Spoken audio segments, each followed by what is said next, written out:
Do you ever gaze out at your garden and wish for a bit more texture and movement? Today, let's explore the world of ornamental grasses, a diverse group that can add a unique touch to any garden. If you're seeking a simple way to transform your garden, then incorporating ornamental grasses might be your answer. The first step to incorporating ornamental grasses into your garden is choosing the right ones. When choosing, consider the size of your garden, the climate of your location, the type of soil you have, and your personal preferences. For instance, maiden grass thrives in full sun and well-drained soil, while Japanese forest grass prefers shade. Fountain grass, with its cascading leaves, adds a touch of drama. Remember, the right ornamental grass for your garden depends on your specific conditions and preferences. Once you've chosen your ornamental grasses, it's time to get them in the ground. Ideally, plant in early spring or fall, when the soil is warm and moist.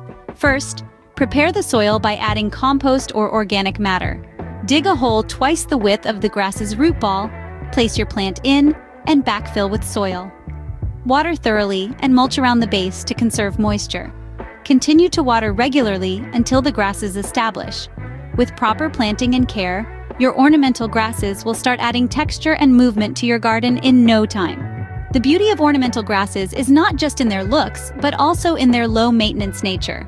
A simple routine of watering, fertilizing, and pruning can go a long way. Watering is essential during dry periods, while a light application of fertilizer in spring can kickstart growth. Pruning, usually done in late winter or early spring, helps rejuvenate your grasses. Despite their reputation for being low maintenance, regular care keeps them healthy and attractive. With minimal effort, you can enjoy the beauty of ornamental grasses year-round. Ornamental grasses are a simple yet effective way to add texture and movement to your garden. Choosing, planting, and maintaining these grasses can bring joy and an aesthetic flair to your green space. If you found this video helpful, please give it a thumbs up and don't forget to subscribe to our channel for more gardening tips and tricks.